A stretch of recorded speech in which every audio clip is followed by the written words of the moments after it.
Welcome back to the channel. Forrest the Investor here, and I'm actually shooting this again because I recorded this entire video without my microphone connected, and that's the joys of doing YouTube. For those of you who don't know, my name is Forrest Knight. I live here in Brooklyn, New York. I am a real estate investor.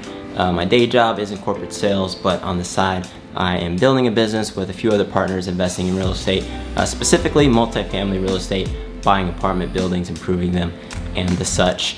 Check us out, lvare.com.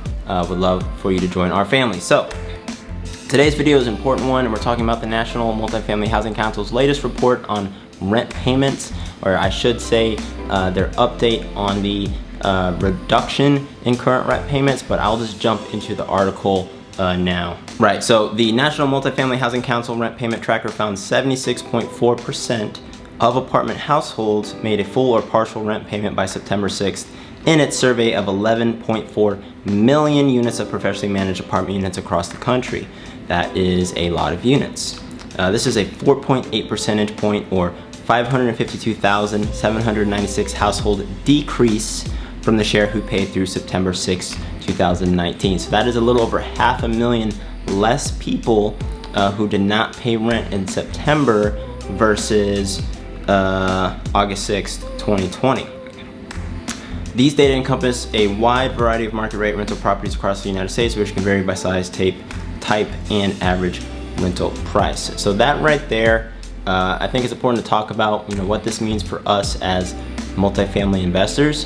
If people are not able to pay their rent, that directly reduces the cash flow that we make every month. Multifamily assets are valued based off of the amount of money that they bring in. So there are a number of things that affect that price. They're not solely priced on that, right? There's natural, appreciation and other things, but generally, the more money that an asset makes, the more valuable that building is as a business. And so the value of that asset itself goes up. So if people are paying less rent, prices should decrease, and they will. But also, more importantly, landlords and owners aren't going to be able to meet their debt obligations anymore if people aren't paying rent, which is really bad. This is bad. Next part. The initial rent payment figures from September have begun to demonstrate the increasing challenges apartment residents are facing. Falling rent payments mean that apartment owners and operators will increasingly have difficulty meeting their mortgages, paying their taxes and utilities, and meeting payroll. So that's really bad. So for me, I don't have anyone on payroll right now, but definitely large owners. If money starts to get tight, they're gonna have to start letting people go, which will obviously just increase unemployment higher than it already is.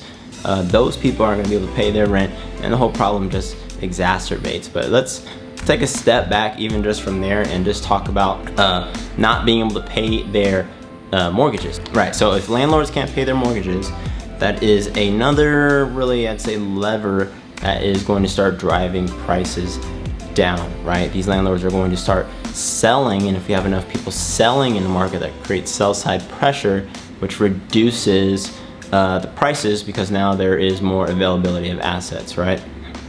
There are more choices. And in that case, it becomes a buyer's market instead of a seller's market. Right now, it's very much a seller's market in multifamily. Everyone who's selling is making out like a bandit. Prices have been appreciating like crazy, and they still kind of are. And until the market actually does crash, which we're talking about the possibility of a crash maybe, but until that actually happens, I think prices are going to keep just appreciating. It's going to keep running off like crazy, and then it's going to just die all at once. Is how I imagine it will happen, but hey, maybe I'm wrong. Who knows? I've been wrong a lot. So going on to the next part, the enactment of a nationwide eviction moratorium last week did nothing to help renters or alleviate the financial distress they are facing. Instead, is only a stopgap measure that puts the entire housing finance system at jeopardy and saddles apartment residents with untenable levels of debt. So basically what this means is that while you can't evict people, they still owe the rent while they're living there. And so you're basically just saying, all right, your landlord can't kick you out, you're not paying them, and if enough people do that, then the landlord can't pay their rent or their mortgage basically, and you're still accumulating that rent over time. So instead of owing 2 months of rent because you would have been evicted, now you owe 7 months of rent, right? And you might be thinking, well, that person wasn't gonna pay anyways, but this still is pretty bad because now you're just gonna have this bigger and bigger debt problem that you're not gonna be able to dig yourself out of, you being you know, the person in that situation. And it's not something that you really want to force on people. I mean, obviously personal responsibility is the thing, but you know, taking people in a bad situation and then, you know, throwing things on their back that just make it worse, it isn't a smart idea. We should be thinking of ways to enable people, and more certainly than that, and when we're evicting people, it's usually for a good reason, right? But if it isn't for a good reason, if it's because there's some nationwide problem that is causing tons and millions of people to not have a job and it's really out of their hands, then maybe we should do something to deal with that, instead of just saying, hey, you can't be evicted and you can accumulate all this debt, putting you into this perpetual cycle of poverty. But in any case, I digress. Yeah, so that's really the entire article. It's just an update. I do think it's important though, because you know, this is a significant dip from what we've seen earlier in the year. We've also seen sale velocity move down just a little bit. And I think in general, the market has been exceptionally irrational for a long amount of time.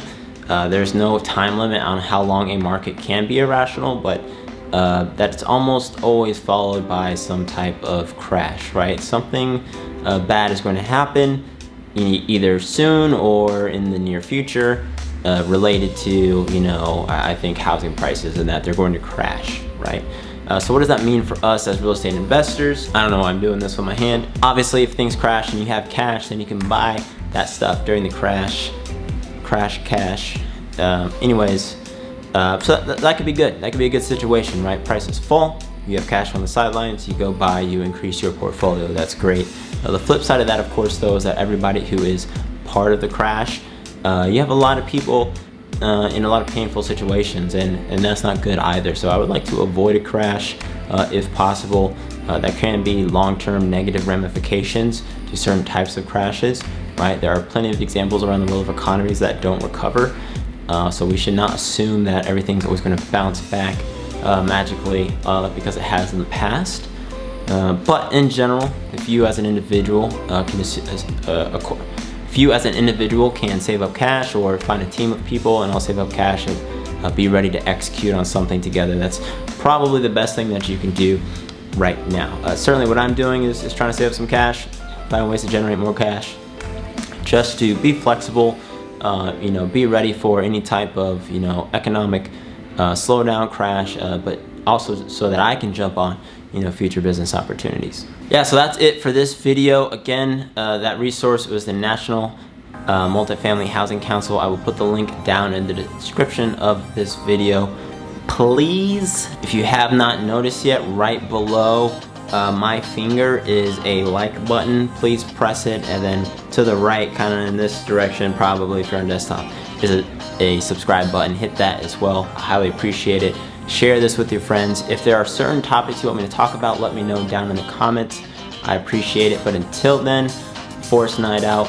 See you in the next one. Thanks for stopping by.